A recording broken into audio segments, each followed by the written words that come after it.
One of the side effects of being so open about my debt and career journey is the amount of feedback I receive. Now, if you're interested in seeing that full story, you can find it in a previous video and we'll link it below. So much of this feedback I receive is positive, but not all of it. Some people, maybe perhaps out of jealousy or self-talk, or maybe their own debt and career frustrations, offer a lot of criticism to my story. These little nuggets of negativity, or maybe we'll call them constructive feedback, often start with "but." Here are a few common ones regarding our $236,000 debt journey. But I don't have a high income like you did. But we aren't able to sell one of our cars like you did. But we can't leave our house and live in a tiny apartment like you did. But you don't have kids. But you didn't have two incomes. But the cost of living is higher where we live. But we can't just stop spending. We need to enjoy life. These statements may or may not be factually true. I'll discuss them in a minute. But one thing is certain, the road to nowhere is paved with lots of buts. You can have progress or excuses, but you can't have both. At some point, if we want to win, we have to set the excuses aside and get about the business of finding a way. And there's always a way. When we need to stop comparing someone else's situation with our own. And when I share my story, that's just it. That's my story. It's not the absolute blueprint for success, but rather the blueprint that best suited our specific situation in life. Instead of making excuses why we can't make this decision or that decision, we need to start asking ourselves what decisions we can make. And if you think you can or cannot win, you're right. So how about we start to believe we can and make it happen? We need to find deep and meaningful sacrifices that work for our situation. We need to decide that there's no amount of pain that we won't endure for the sake of a better tomorrow. Now, having been on both sides of this debt spectrum, I feel even more convicted in my previous statement. Knowing what I know now, I would have intensified the pain even more in order to get to the other side of this stupid debt.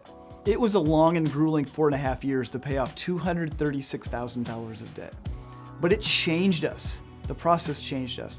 It showed us contentment like we've never known before. It taught us that money couldn't buy happiness because we had no money and we were really happy at that time. It showed us anything is possible if we do it together and care enough to make it happen. It showed us what true freedom looked like, which emboldened us to draw a line in the sand and say never, ever again for the debt. Lastly, it taught us to dream, and dream big. And not only dream big, but to be crazy enough to believe that these dreams are possible. Here's the reality of some of the but statements I mentioned before. But I don't have a high income like you did. Our income wasn't that high during this debt payoff season. It might have been later, but not then. I was still young in my career, and the country was still working its way out of a really brutal recession. But we aren't able to sell one of our cars like you did. Selling one car, it sucked. But it was a defining moment where we made a choice that no sacrifice was too big to fix this mess. I never want to do that single car thing again, but I'm glad we did it then. But we can't leave our house and live in a tiny apartment like you did.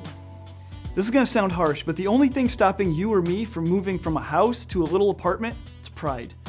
Any other excuse is a lie. I went from a brand new 4-bedroom house in KC to a 600 square foot, 1-bedroom apartment, 80s vintage everything dump in Des Moines. It was humbling. But you didn't have kids. We didn't have kids at the time. That's a fair point. But we do have 2 little kids today, and that didn't keep me from leaving my career and taking a 90% pay cut. No excuses here with the kids. But you had 2 incomes. We did in fact have 2 incomes, but one of them was a limited benefits, nearly minimum wage childcare job. We weren't exactly rolling in the dough with that second income, but Sarah worked hard in that second job and it meant a lot to us in that time. Fast forward to my drastic career shift in 2019, I was the sole breadwinner since Sarah was staying at home with our kids, but we weren't going to let that be an excuse.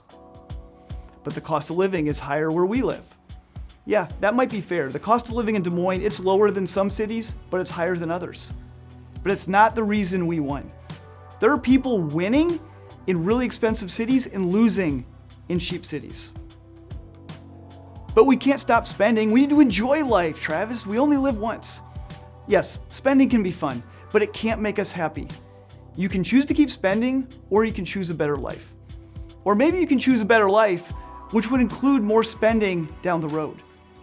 Think of it as 1 year, 2 years, however many years, for the rest of your life. We spent 4.5 years sacrificing, which is going to be followed by 60 years of freedom. I'll have the next 6 decades of awesome. The road to nowhere may be paved with butts, but the road to freedom is paved with sacrifice and a deep desire for better. So maybe it means selling a vehicle. Maybe it means downsizing your home. Maybe it means giving up travel for a season. Maybe it means picking up some extra income. DoorDash has been a blessing in this season for a lot of people. Whatever it looks like in your life, just do it. It's just one season, and I promise you, every season after this will be so much better. More than anything, here's what I want you to take away from this video. You can do it. There is nothing that can stop you if you want this bad enough. Don't let anyone or anything hold you back. You got this. For each of us, there comes a fork in the road where we must decide what's important. Is it our stuff or our dreams? Is it our comfort or our happiness? Is it our pride or our freedom? I made my choice. What about you? Thank you so much for watching. We hope this added value to your life, and if it did, it would mean the world to us if you would like, subscribe, or even share. And while you're here, please check out some of our other content. And down below, you can find a link to Meaning Over Money, which is our online video course for young adults where we teach how to live for the meaning and not for the money.